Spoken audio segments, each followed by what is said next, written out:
Hello and welcome to Pathways, where you are invited to join me for a visit with leaders in personal development and cultural evolution. This is your host, Paul O'Brien.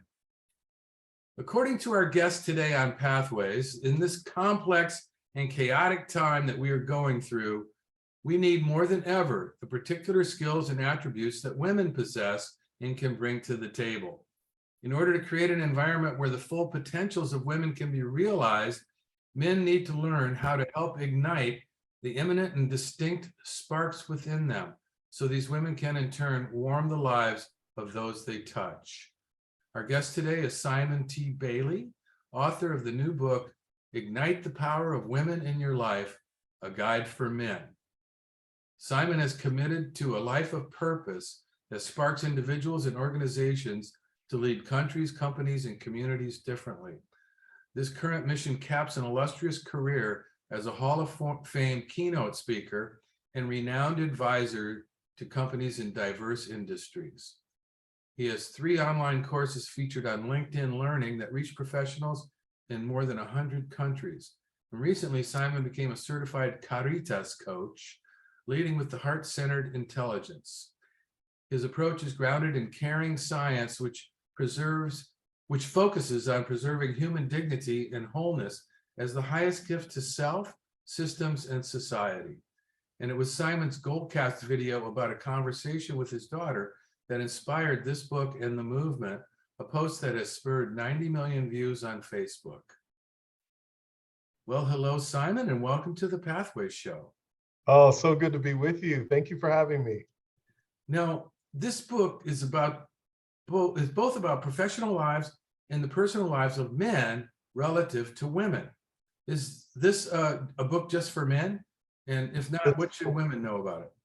Yeah, it's totally for women as well. We've already heard from women who have read it and they've applied some of the lessons that they've learned just about the power of communication and really building rapport and relationships. And what was it about your professional experience that prepared you most to write this book? I think one of the areas where I failed when I was a sales director at Disney is the amazing women that I had on my team. I didn't listen to them because I had more ego, edging greatness out, than eco, encouraging, caring often. And what I recognized is I was in my own way. And HR took me through a process called Start, Stop, and Continue, where they invited me to shape up or ship out. So that was my journey. That sounds like a pretty clear invitation. Some Yes, might call it an ultimatum. Well, it sounds like it did you a lot of good. it did, because it really invited me, number one, to understand I didn't have to be the smartest guy in the room. Number two, how do I leverage the brilliance and the genius that's around me? And then number three, how do we all grow together by learning from each other? Now, the first chapter of your book is entitled The Age of the Woman. Okay, so Yes. expound on that for us. Why is this the age of the woman?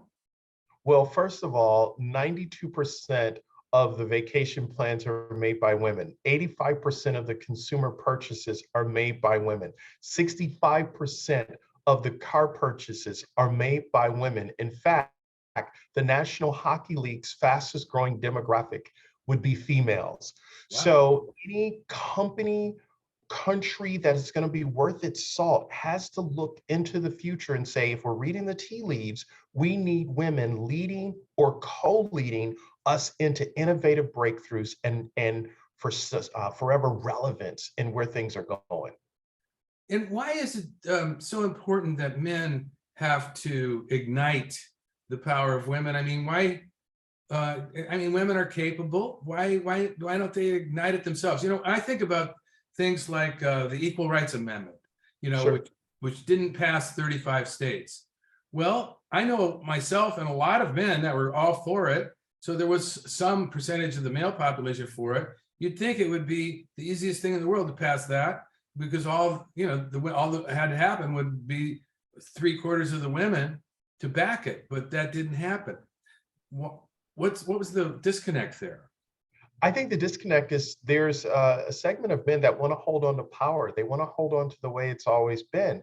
And when we invite women to lead or co-lead, we don't lose anything. We actually gain because number one, women problem solve differently. Number two, women are going to make sure everybody benefits, just not your four and no more, right? Just not our four, like I'm going to take care of my guys. And then the third thing is women are going to find a way not just to take a risk, but to understand what's the best step forward as we look for breakthrough ideas. So when men begin to recognize that, we all become better together. You know, it seems like it's easy for men, particularly men like me, who are of a nonviolent nature, to appreciate how oppressed women have been over the past thousands of years, facing violent behavior on the result of men. I think it's ironic that a lot of men now are intimidated by women, let's say in the workplace, as you point out in your book. And why is that? Why are men intimidated by women now? And what can be done to bridge the gap of the inequalities that still exist? I think some men, because of the Me Too movement, some men have really kind of shut down in fear of if I say the wrong thing, if I do something that will be taken out of context. So rather than say anything at all, I'm just going to keep my mouth shut and I'm going to cross the street and not, be the guy that's held out as the example. I think the other thing is right now men are being beat up so much for many of the problems that's happening in the world. Right now, there are more women enrolling in college than men. So when you look at that, that means at some point in the future, women will be elbowing men out of white collar jobs. And some men are just plain scared. So I think the reason sometimes they shut down because men don't know what to do. And what I'm saying, guess what?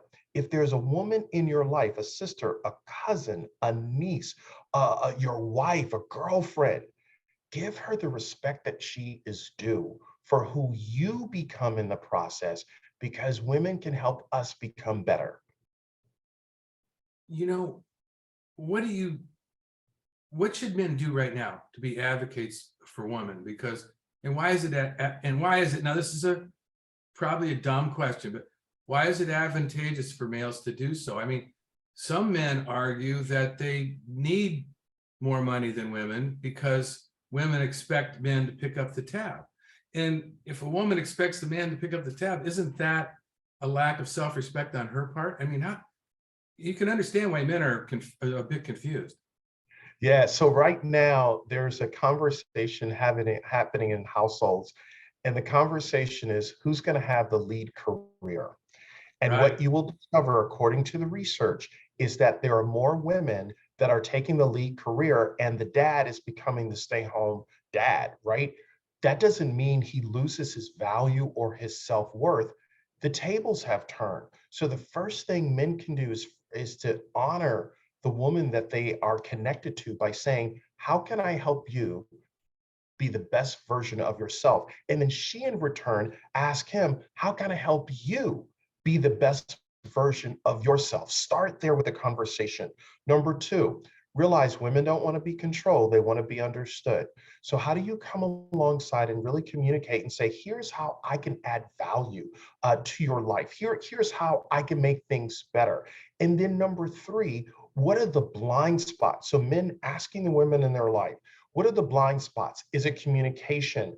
Is it lack of emotional intelligence? What's the blind spot in my life that I don't see that perhaps you can help me become better? And oh, by the way, can you help me to communicate with you in the way that you need to hear it? So we truly have a connection, not just communication that's going in a million different directions. Yeah, you talk about emotional intelligence, and it brings up a topic that's big in your book, vulnerability. And I'm just wondering, I mean, can men who are not emotionally intelligent, can anybody who's not emotionally intelligent really learn how to become emotionally intelligent? Because I think it's probably related to the way they were brought up, to trauma, childhood abuse, whatever. I mean, there's so many ways that people get shut down emotionally. And I don't know that, I'm not trying to be negative, but I don't know if you can really expect people to wake up in that dimension, and this leads to a question, which is, why are men afraid to be vulnerable with women? Sure, sure. So let me answer the first question. Okay. You see vulnerability every Sunday when you watch a football game because the coach or the player will say, you know what? It was my fault. I take ownership of us not winning today. Or it was the team that helped us win. That's a self-aware person who's not making it about them. So I think sometimes the reason men are less vulnerable with women is A, is she going to judge me? B, am I less of a man? Do I lose my man card? Right. C, she's not going to take me seriously. She's not going to take me seriously. I'm going to be seen as a wuss, as a wimp, as a guy who doesn't have a backbone, right?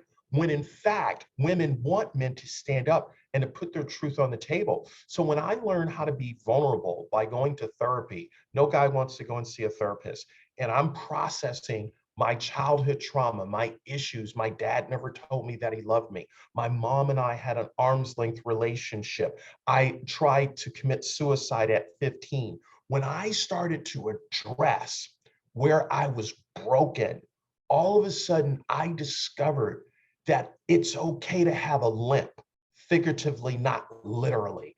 It's okay to say, I am flawed, I am perfectly imperfect, and that doesn't make me less of a man. And then I'm modeling something for my children to say, life is not perfect. It's okay if everything's not okay. Don't put the mask on as if you're fine, because the more you suppress, the more men suppress, at some point we explode. And if there's a man listening to us right now, go and seek professional help. I swear by therapy. I would have never said this 10 years ago, but therapy helped me look through the windshield of where I was going instead of the rear view mirror of where I had been. Right. Yeah. No, you make the strong statement that every man needs a therapist. And I think every person needs a therapist these days, or at least a coach. We just need somebody that's not going to be a yes man, who's going to give us some clear reflections about what's going on in our inner life, because it's confusing. And, we grew up in a culture where we are taught that, that we're going to be judged. And we're going to, when we experience it, we're judged by our parents, we're judged by our peers, and we're being judged by God. I like to joke that God's having an identity crisis. He can't decide whether he's the God the judge or the God of love. Mm, And, mm, I'm joking, of course, but the God the judge is so much more real, especially to the child that's trying to be perfect to earn the love of its parents. So we grow mm. up in a society that sort of glorifies judgment. And I think it damages people. Yes. Well, now you talked a little bit about how your father never told you that he loved you, and you say in the book it really matters for men to pay attention to that relationship. But let's say he's dead, or let's say he's not, he's long gone. What can you do? Well, the first thing I would say is, after you go and see a licensed therapist if you need it, the second thing is write a letter. Write a letter to that father who may have transitioned and is gone. What would you have liked for him to have said to you? What would you like to say to him? Get Right. it all out. Then after you write it out, go outside, take a match and burn it up.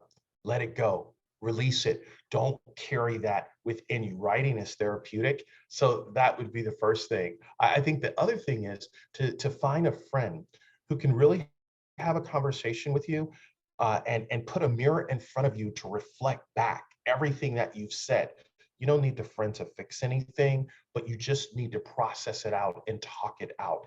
And what you'll discover when you talk it out, you may come to a conclusion or a breakthrough for yourself just because you didn't hold on to it.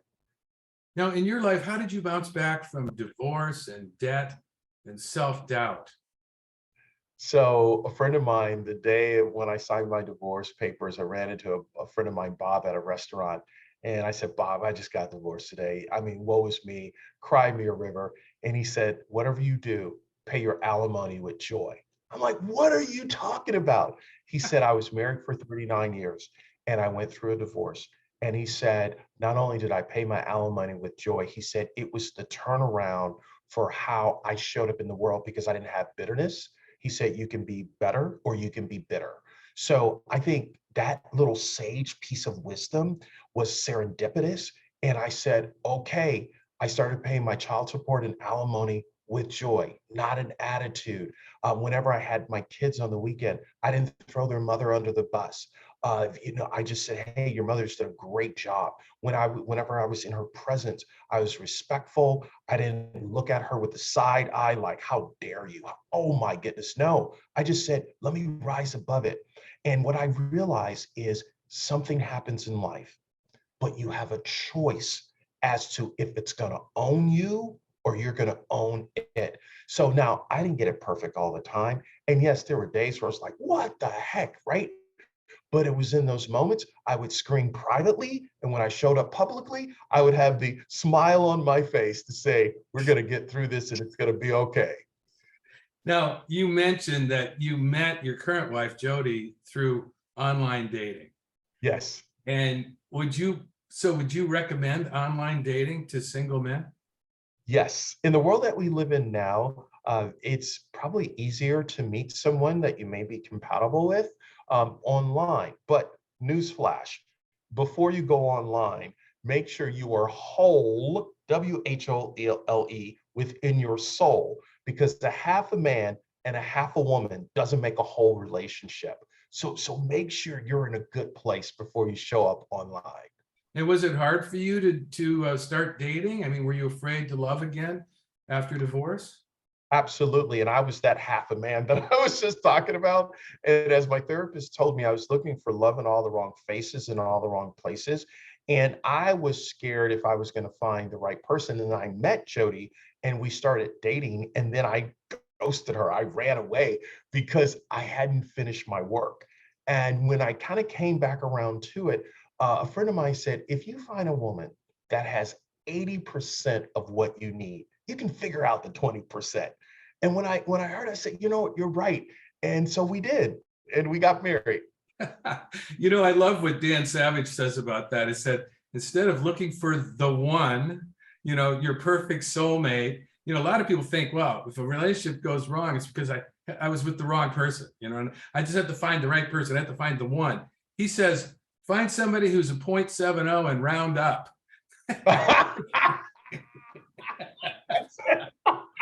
I always thought that's pretty good. That's kind of what you were just saying.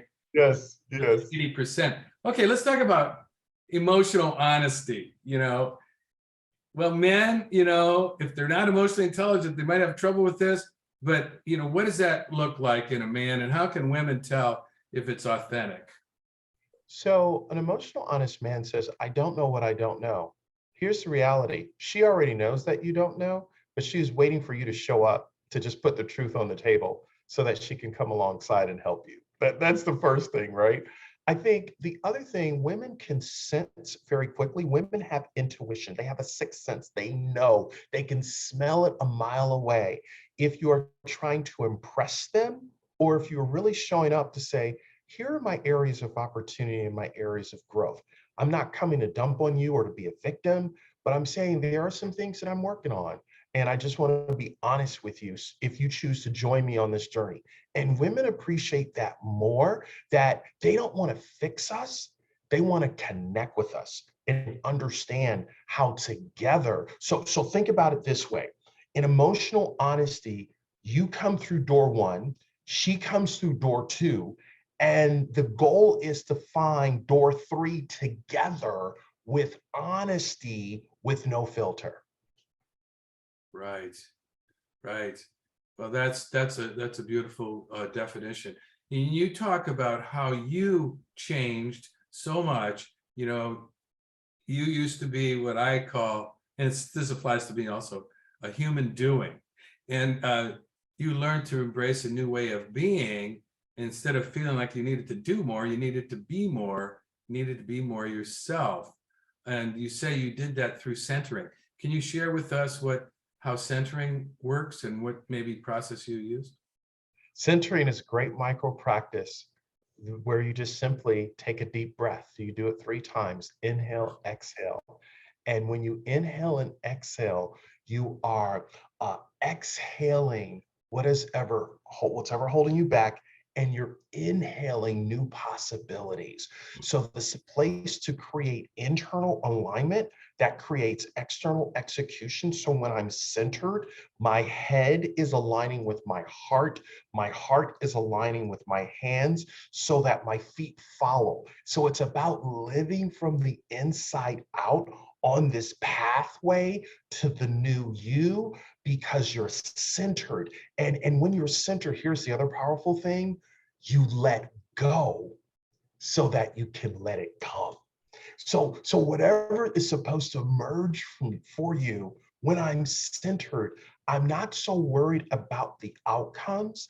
I am slowing down to the speed of life to say, how do I be the best person in this moment?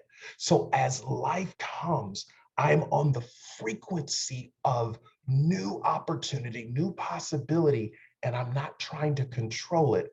I let go of worrying how it's going to unfold.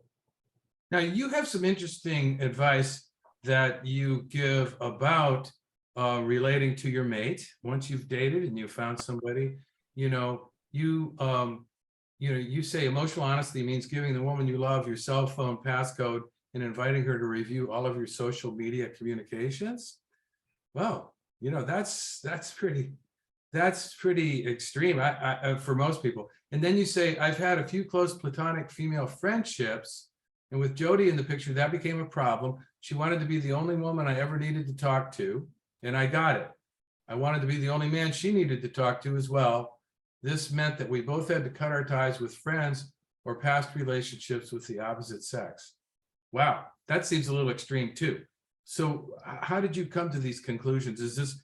Are you a religious person? Is this a biblical thing, or how do you explain it? You know what it is? It just comes down to trust. So I have an update for you. Part of Okay. why we decided to do that is because we realized we needed time to get to know each other, separate from the opposite sex relationships that we had before, even if we didn't date those individuals.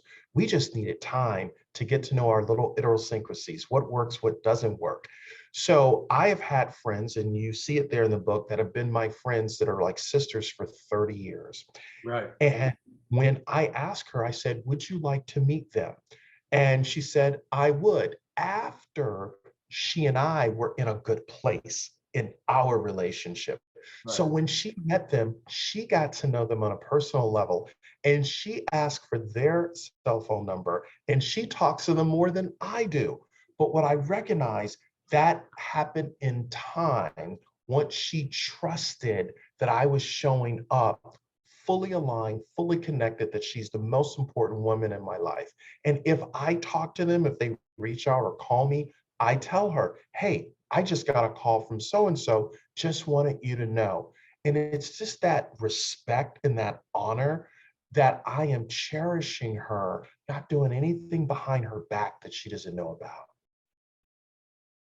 Okay. So you're establishing a secure attachment with your mate, and maybe that's what it takes, in a world where dating sites, there's the illusion that there's 1,000 replacements standing ready, which is an illusion, but anyway, it kind of seems that way. So that's beautiful. So we've only got like a minute. And what kind of advice would you give the readers of your book? What should they take away, or what would you like to share today? Number one, there's a difference between love and cherishing an individual. I can say I love you all day, but when I cherish you, I'm willing to die for you. I'm willing to go to the nth degree. I'll go to the mat.